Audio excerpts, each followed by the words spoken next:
Jason asks, as a Hebrew scholar, how would you rate sacred name translations such as the Sefer and Hallelujah scriptures? Oh, that's a fun one. Okay, so I do have an opinion on that. I want to be nice because I take a very different perspective. So one of the things about the Eth CEPHER translation, the very name of the book is called Eth CEPHER. All right, so the word et is a Hebrew word, and it is a direct object marker. All right, it's spelled Aleph Taf, and because it's spelled Aleph Taf, what happens is there's been a popular teaching for many years now. The earliest I ever heard of it was from Chuck Missler. I don't know if he started it, but he certainly popularized it. And the Et Sefer is based on the supposition that the word et actually means um, the aleph and the taf, or in Greek, we'd call it the alpha and the omega. And so because of that, the idea is that, well, every time you see this word et, you're actually seeing Jesus in the text. And I remember Chuck Missler saying that. Chuck Missler has passed on, so he understands a lot of things that we don't at this point. But I would suggest that that was incorrect from a Hebrew perspective. The word et is kind of like the word of in English. We would never suggest that the word of has any kind of divine or theological meaning. It's just part of our grammar. It's a preposition. We need it and we use it all the time, but we don't think it has some sacred meaning.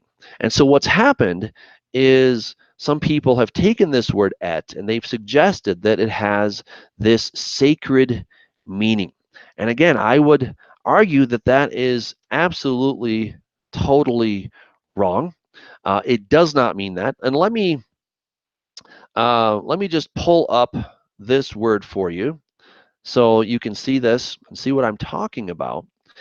Because based on this idea, it's suggesting that we always have this word all over the Bible, and so it's always talking about Jesus. And as a result, the Et Sefer translation has left the word et not translated and actually transliterated as well throughout the text. And I think it's giving a very false impression of what the Hebrew is all about. So in the Hebrew, we have Bereshit bara Elohim et hashamayim ve'et haaretz.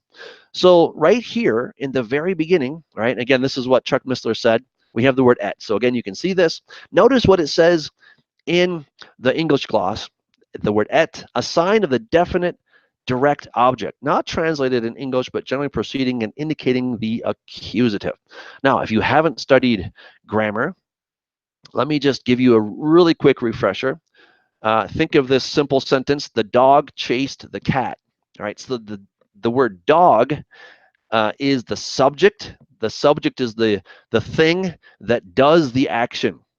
The word chased is our verb, and the word cat is the object, right? So the dog is chasing the cat, right? The cat is receiving the action. That means that it's the object in the sentence. This is just boring grammar stuff. And we don't need to theologize it because that's all it is.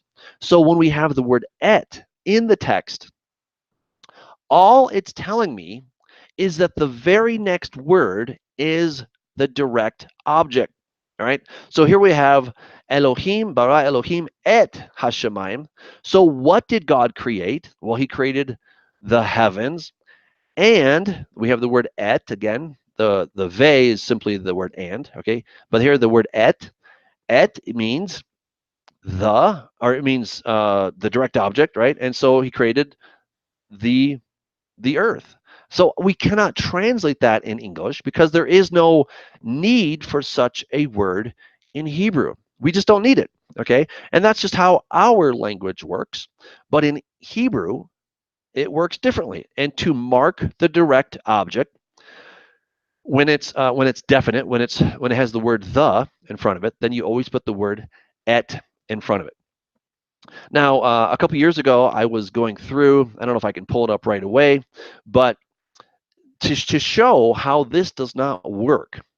Um, let me see if I can actually find this to show how this word is. It's really a fallacious argument to suggest that this is always talking about Jesus, or it's a divine indicator that this is actually talking about God. To show that this is just not the case, we just need to do a simple search, because if this were always talking about Jesus, then it should always talk about Jesus. If it really means something that's divine, if it really is talking about God, then it should always talk about God. That's kind of the point here. It should always talk about God. And that is just not the case. So let me pull this up here, and I will do this. I'm afraid I can't do the search and talk at the same time. I'm trying, but it's not easy. So let's give this a shot. Let's see here. All right, I'm almost there. We're getting there. Okay, so this word, the word et, is used countless times. It's used 6,800 times, and that's just a very simple search. I probably could refine it just to make sure I get, probably a couple more in there so that I have an accurate amount. But let's go to Leviticus 18, and we're going to see if our theory works. So if the word et is always a reference to the divine or to the Alpha and the Omega, Jesus or God, however you want to look at that, if that's the case, then we should see that this word is always talking about Jesus, or it should always fit in every context that we have it. But what we're going to find is that it most definitely does not. It most definitely does not fit. All right, so let's share the screen again. Again, when you guys can understand this, I think you'll say, oh, I get it.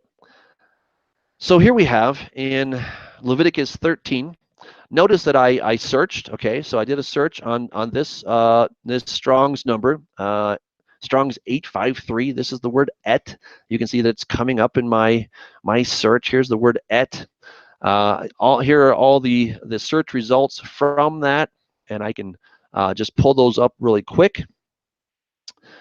So ve'ra'a hakohen et hanega. All right, so here is our word et. This is the word that's in question.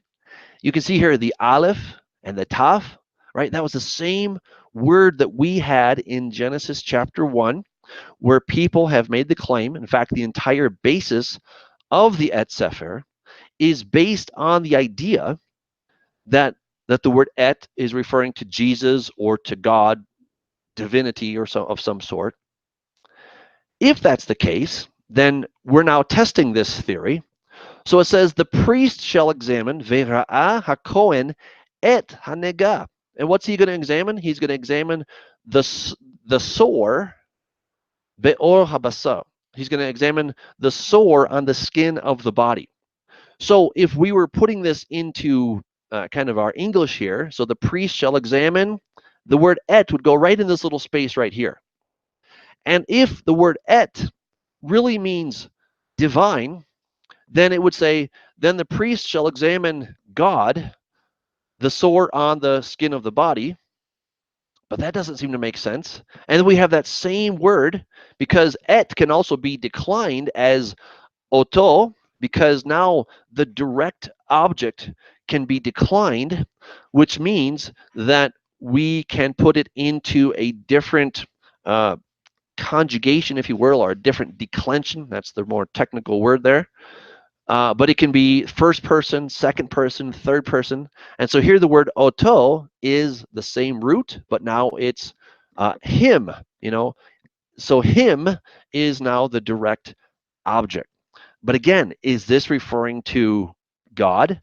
And pronounce God unclean. Well, we can see that doesn't work. It just it doesn't make any sense to suggest that God would be unclean. Let's go and look at a few more. So we have the kidneys. Here's the word et again. Is this always a reference to God? Well, I don't think so. In fact, let me go back. We were in Leviticus 13.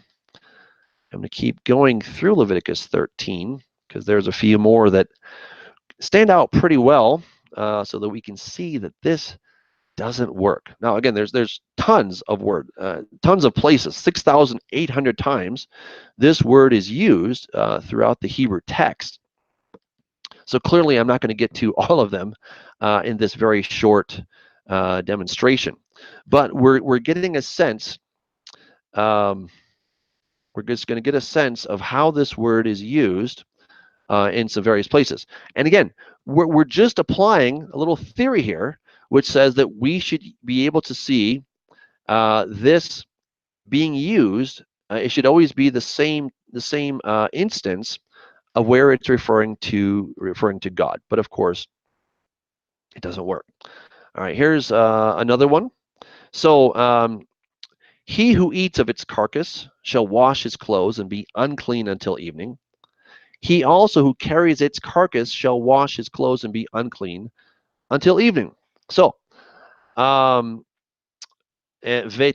ad ha'erev vehanose et nivlata. All right, so he also who carries, right here, the word et would go right here. Again, it doesn't work that if who carries God, its carcass shall wash his clothes and be unclean. You can see that it doesn't work. There's so many different places where we just have to take a look and see how this is being used. Okay, ki ani Yehovah Elohechem vehit kadashtem vehaitem kodshim ki kadosh ani velo tima'u et nafshotechem. All right, so neither shall you defile et yourselves with any creeping thing. Really?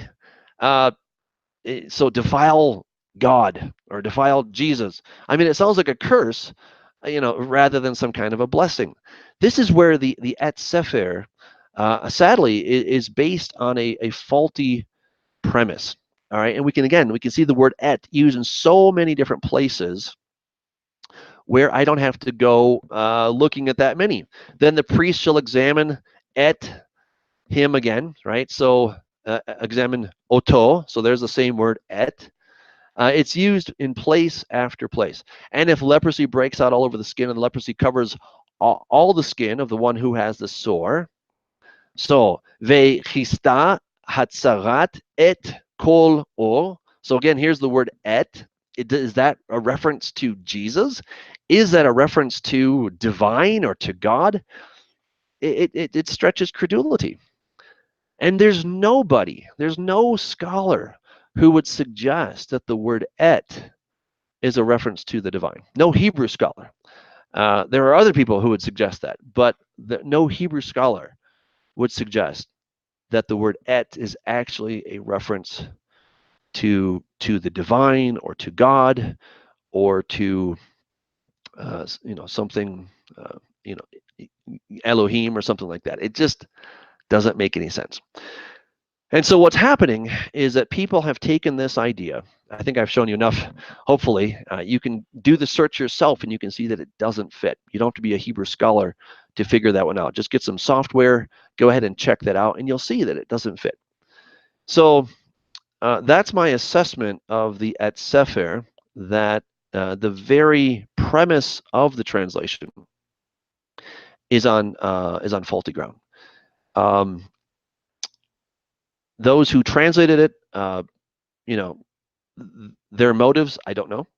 So I won't comment on that because I just don't know. But as far as the scholarship goes, I would suggest that it's based on poor scholarship. So thank you for asking that. It was a good one.